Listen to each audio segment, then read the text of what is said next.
Hello everyone, I am Archishman Ghosh from class 9B. Today I am going to host a special podcast session. For that, I want to welcome Mr. Arupratan Ghosh. So my first question for you is that which outdoor activity among hiking, camping and trekking do you prefer the most? Obviously, it's trekking and then camping. I like both camping and trekking, but trekking will be the first preference. So once I heard that you have visited many national parks in India and has a vast experience of wildlife sanctuaries. What do you like the most about wildlife sanctuaries? Okay, actually, there are different sorts of wildlife sanctuaries. They are divided into many categories. The most important categories are those are which are game parks. One is game park and one is non-game park. In the game park, you have lot more chances if you do the safari over there. You have lot more chances of seeing the wild animals. Game parks like Kanha, Bandhavgarh, Corbett National Park, Tadoba, and there are some other parks where you can do safari, enjoy the nature, but there are less chances of seeing the wild animals. These parks includes some major national parks like Shimlipal National Park in Orissa and Saranda Forest in Jharkhand. So the most exciting thing is when you are doing safari in a game park, the uncertainty always haunts you.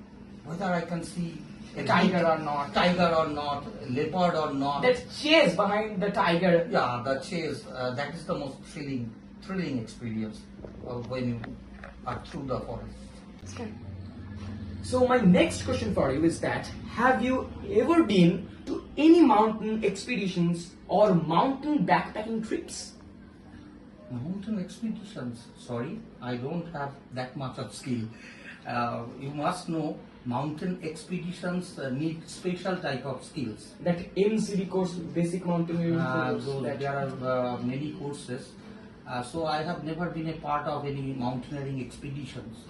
But yeah, obviously I have done several backpacking trips in the Himalayas, mostly in Sikkim, in the Singalila forest of West Bengal, in Leh Ladakh, in Spiti, and so many areas in Garhwal. So these are the areas I was expecting that. So my next question for you is that have you ever been to any historical site or ancient ruins? Ancient ruins, yeah. I have been to Hampi. In Karnataka? In Karnataka, Hampi, around 400 kilometers away from Bangalore, the state capital. And it's the largest open-air museum in the world. Can you please explain what's open-air museum? Okay. There are several ancient temples which were made around 800 to 1000 years ago, and those monuments of what are the architectural they're architectural wonders. Architectural wonders, and those monuments were covered under thick forest for several years, and those were rediscovered by some British geologists just a couple of hundred years ago. So when you enter into Hampi, the site actually, it's a UNESCO World Heritage Site. It spreads over an area of around, I think, 40-50 square kilometers on the bank of Tungabhadra River. And if you go to Hampi, you can enjoy the Korakul ride in those round-shaped boats. Yes. You can do it. I once read it in a storybook. Yeah, I did it in Tungabhadra. There are stones and waters flowing, and it's very thrilling to have Korakul rides in the river.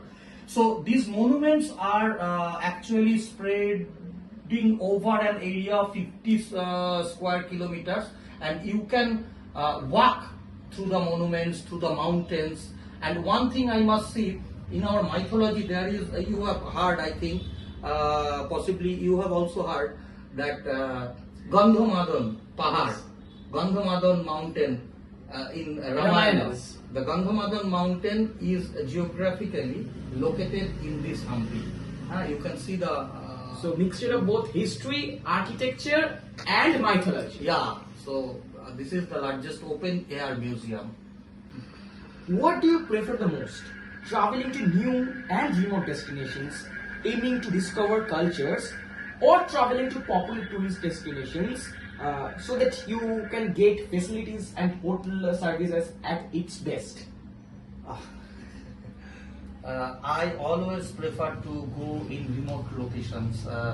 I hate those places overcrowded with tourists.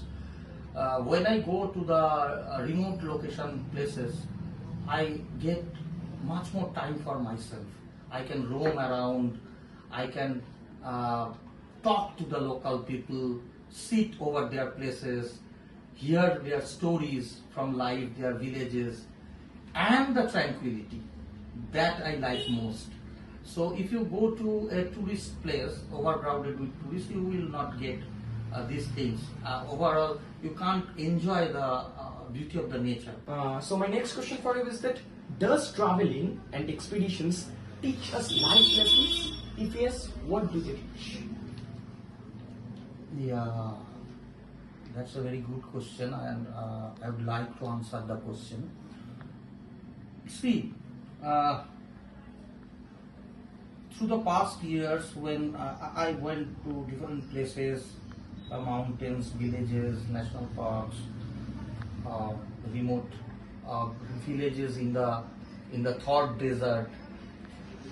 So when I go to those remote villages or places, or a village over the top of the mountain, what amazes me most is the hardship of the people living there. Once I saw a woman having a baby on her back, walking through the zigzag mountain roads, crossing the streams.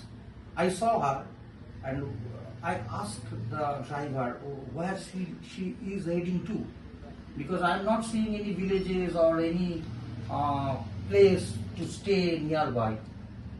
So he said, she is going to an apple orchard. An apple orchard, well, yes, she walks over there. And she has to walk 30 to 40 kilometers per day with the baby on her back and on those Zigzag mountain roads, crossing the streams and through the bushes where there are snow leopards, sloth bears are there.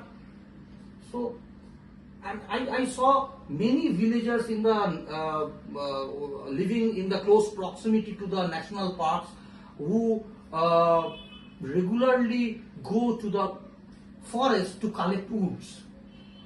And even there are leopards, tigers, and many other animals. But they have to go if they want to live. And when I see those people, they are also Indian citizens. And you are And also. I am also an Indian citizen. We all are actually, and the hardship. So they teach me that don't get frustrated. Don't get frustrated in your life, whatever the situation. Take it easily and keep your rhythm smooth and go ahead in the life. In the direction of victory. In the direction of victory, or just keep on fighting.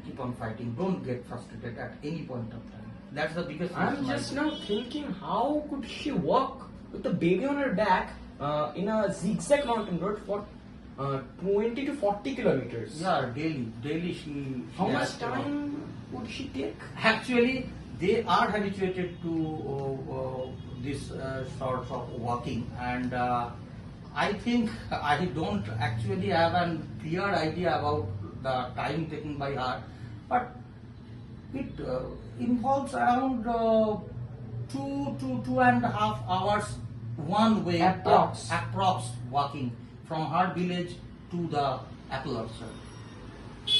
Really? Amazing. So 5 to 6 hours of walking with the baby on her back and on those roads on the mountains. With leopards hiding somewhere near the bushes. Really?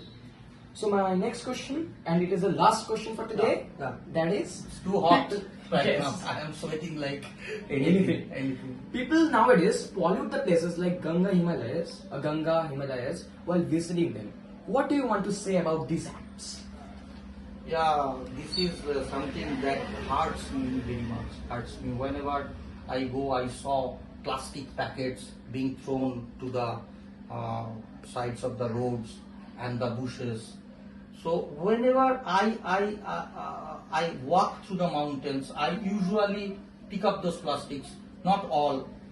Whenever I could, I stop my car just to pick up the plastics and keep it in my car or in my sack when I am walking, and take it to the resort or homestay or to the nearest camp where I am staying for the day.